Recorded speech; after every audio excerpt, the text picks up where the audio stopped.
વડોદરામાં ગણેશ ઉત્સવના પ્રથમ દિવસે જ ભક્તોની લાગણી દુભાઈ હોવાની ઘટના પ્રકાશમાં આવી। 3 યુવક મંડળોની મૂર્તિઓ ખંડિત થતા ભક્તોમાં રોષ જોવા મળ્યો હતો। ચોરી કરવા આવેલા એક યુવકે મૂર્તિઓ ખંડિત કરી હોવાનો પણ આ મામલે ચોંકાવનારો ખુલાસો થયો છે। આ યુવકે 3 પંડાલોમાંથી માત્ર 50 રૂપિયાની ચોરી કરી સમગ્ર તંત્રને દોડતું કર્યું હતું।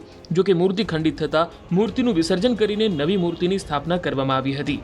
મૂર્તિ ખંડિત થઈ તે પહેલાના સીસીટીવી દ્રશ્યો સામે આવ્યા છે, જેમાં જોઈ શકાય છે કે એક યુવક પંડાલના પાછળના ભાગથી પંડાલમાં ઘૂસી રહ્યો છે, ત્યારબાદ થોડી ક્ષણોમાં પરત આવી ચાલ્યો છે।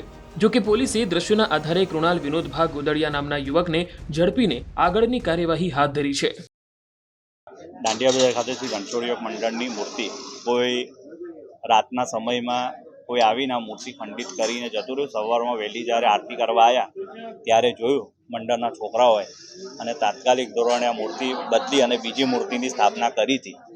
મારું લોકોને એક જ નિવેદન છે કે આ જે બી કરી રહ્યું છે કૃત્ય ચોરીના ઈરાદેથી નથી કરતું। આ મૂર્તિ ખંડિત કરી અને આપણા જે ગણેશજી છે એને ખંડિત કરે છે અને સ્થાપનાની મૂર્તિ તમે સ્થાપનાની મૂર્તિ હટાવે છે અને જે મેઇન મૂર્તિ છે એ મૂર્તિને હાથ કાં તો શું નવું તોડીને જતો રહે છે।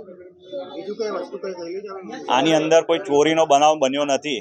નોર્મલ 50-100 રૂપિયાની વસ્તુ ચોરીની થયેલી છે, એટલે એ કંઈ ચોરીનો બનાવ નથી। પણ મારી નમ્ર વિનંતી છે મંડળો કે રાતના સમયે બી આપણે મંડળના છોકરાઓ મંડળની અંદર જે રાતના જે સૂઈ જાય તો જેથી કરીને આવો કોઈ બનાવ ના બને। જેણે પણ આ કૃત્ય કર્યું છે એ ક્યારેય ચલાવવામાં નહીં આવે। આટલું સરસ વાતાવરણ ગણપતિ બાપામય થઈ રહ્યું છે ત્યારે આ શાંતિને દોડવાનું કોઈ જાણીને કૃત્ય કરી રહ્યું હોય એમ છે। રાત્રે 4 થી 5ની વચ્ચે આ 3 જગ્યાની મૂર્તિ અંદર સીસીટીવી કેમેરામાં લઈને જતા અને આવતા બંને દેખાય છે। ખૂબ ગંભીર બાબત છે। એક પોલીસને પણ ચેલેન્જ થાય છે કે ખાડિયાપોળ 2ની સામે જે આ મૂર્તિ ખંડિત થઈ છે એની સામે જ પોલીસ એસીપીની ઓફિસ છે, તો કેમ આવો બનાવ થાય?